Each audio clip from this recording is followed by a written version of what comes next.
Joining me now to discuss this in more detail and the more human side of the situation, as well as the energy implications, is Mr. Hasler Iglesias, a Venezuelan political activist in exile and an expert on oil politics. Mr. Iglesias, thank you very much indeed for joining us. We heard some mixed views there from the citizens of Venezuela. You're obviously an expert, but you're also self-evidently a human being, a normal person too. When you see these pictures, how does it make you feel? Is it an emotional reaction, a moving moment for you? Yeah, thanks for having me. And of course, all this weekend have been really emotional and really moving all of us Venezuelans all around the world.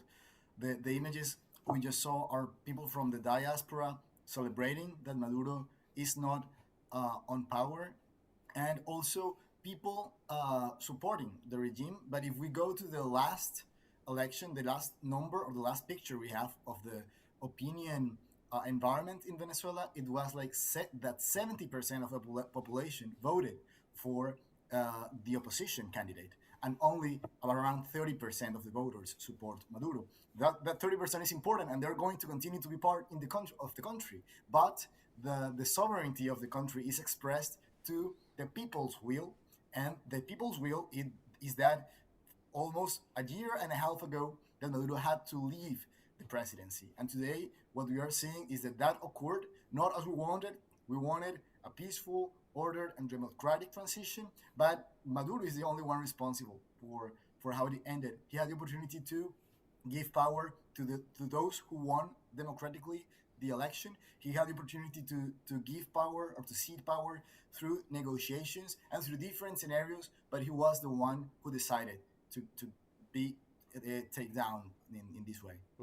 And to some people, this US move is very much about accountability, about justice. To others, it's seen as a breach of sovereignty. How is this debate being played out amongst Maduro's opponents now? Because I would imagine that even those who are very grateful to President Trump nevertheless may have some trepidation about the extent to which Washington might now try to exert control. Yeah, on the one hand, we think that this move was legitimate of taking over a dictator who stole an election, who has been oppressing his people for over 20 years, who is also accused of committing crimes against humanity, not only narco traffic and weapons and money laundering as the ones who is being charged right now in New York, but also crimes against humanity in the International Criminal Court, which is an investigation that continues. And we hope that he will be indicted and condemned of such crimes as well.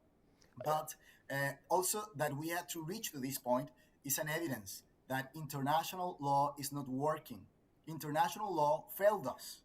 And now those who are saying that what occurred is a breach of international law, they are telling us that international law does not work to protect civilians, that does not work to keep dictators from oppressing their people, from stealing their money, from pressing people into poverty, in extreme poverty, into hunger and into death, even persecuting political opposition, putting them into jail, forcing over 9 million people into exile, torturing people. Well, international law does not work for that, apparently. But it has to work when the dictator is taken in front of justice. This is what makes us really, or that moves us really. We were asking for help from the international community for years, for decades, and we received silence based on sovereignty and autodetermination of the people. But when we, Venezuelans, voted to elect a different president, the election was stolen, the opposition was imprisoned. In this year and a half from the election, several people has been killed in detainment centers, in prison, under state custody. Several people has been tortured. Several people has been or have been stripped from their rights, their human rights, by maintaining them in prison. And we were really certain that the only way out was through the use of military power. We expected that occurred by Venezuelan military officials or officers that could bring the regime down to support the constitution. That didn't occur, and we are grateful that at least one country had made use of their force to make us nearer to democracy. We hope that this doesn't have to repeat again, that international order and international law has to be reformed, so not only dictatorships and wars do not occur in the future, but also that there is never again a need for a foreign country to intervene into another country. This has to be made through a strong international law that we haven't seen so far. Forgive me, Hasler, but it's a very interesting question, this, because I'd be interested to explore with you what element of international law isn't working. Is it the lack of enforcement? Do you almost see a distinction between the multilateral organizations, the United Nations, the Nobel Committee even, with lots of words and sound bites, we stand with you echoing across conference arenas, but not any actual practical enforcement action, versus President Trump, who, despite his many critics, has at least taken physical action. Is that the distinction that you see? Yeah, certainly. I mean, we are sick and tired of declarations and of documents that are really good, actually, condemning what is happening. And we are sure that those documents are going to be useful into the courts to accuse them and to prove that they have committed the crimes they're accused of. But if we didn't get them to court, those documents are useless. So at this point, we are having them in court, and these documents are going to be useful. But the international community has to go beyond documents, has to go beyond declarations, has to go beyond statements, because what happens is that these countries, these authoritarian countries, get away with what they're doing because they shield themselves with the sovereignty and autodetermination of peoples, but at the end they are the ones stealing sovereignty of their people. They're the ones oppressing their people and getting away with that. So we agree.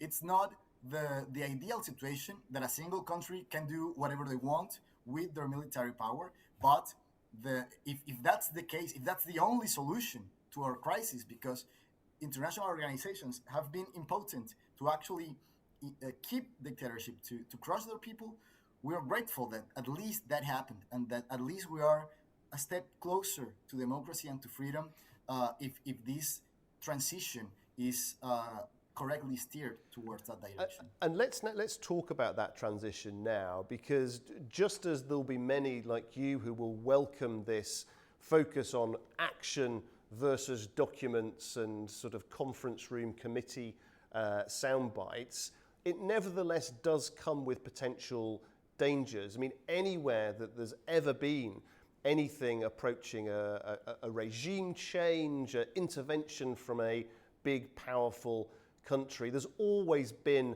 not just expected problems, but also unexpected problems too. How worried are you about getting this transition right?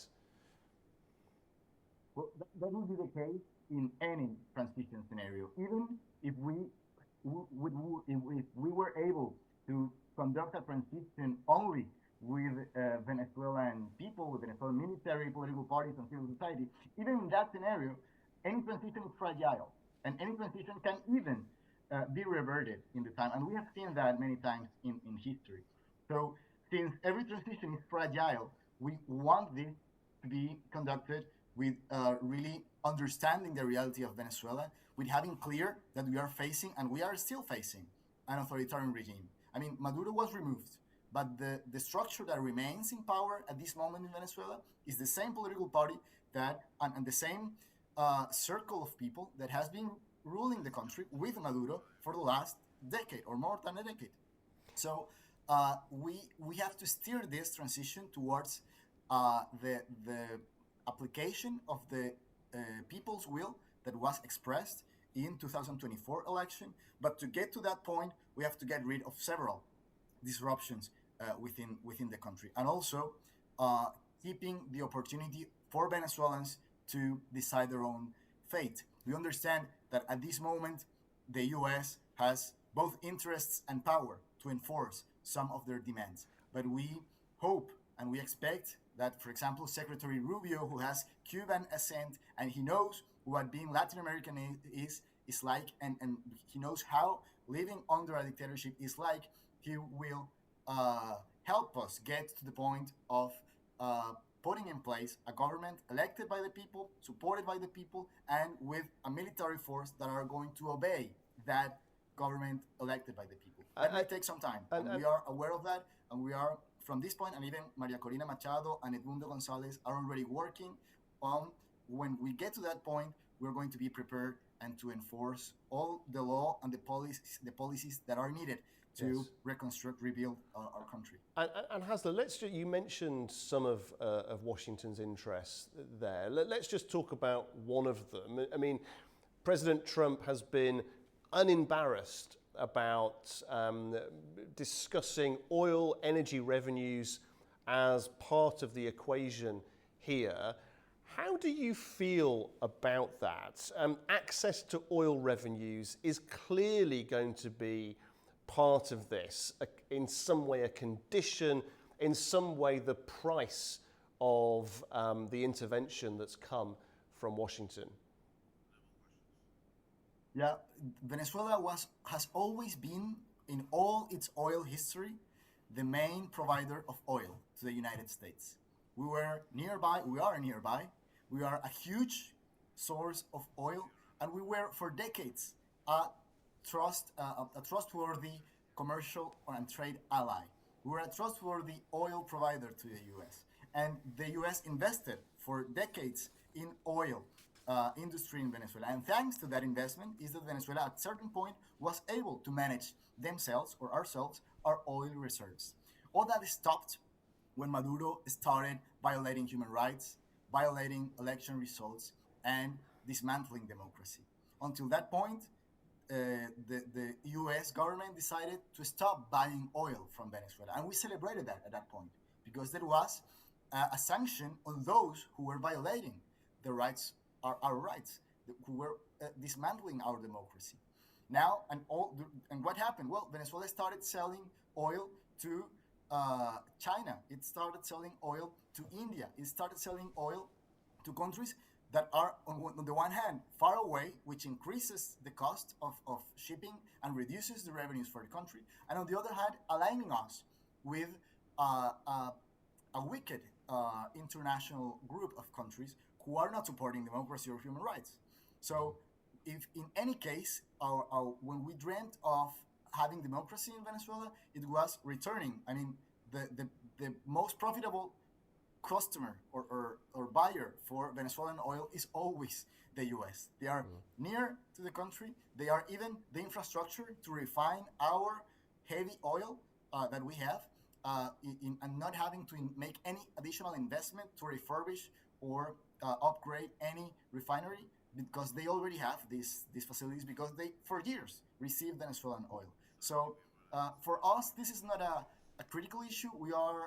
This has always been the case. Venezuela has benefited from this trade relationship. It was affected when this trade relationship stopped as a cause of the behavior of Maduro, and we prefer having the US as a trade ally than having China, Iran, India, and all these other countries that are a bad influence and that has kept Maduro for years, supporting them with intelligence, weapons, credits, lends, and any kind of support. Mr. Iglesias, we thank you very much for joining us. Currently in exile, we hope a much more positive future ahead for you and for many of your fellow citizens. Thank you very much for joining us. Many thanks for covering this.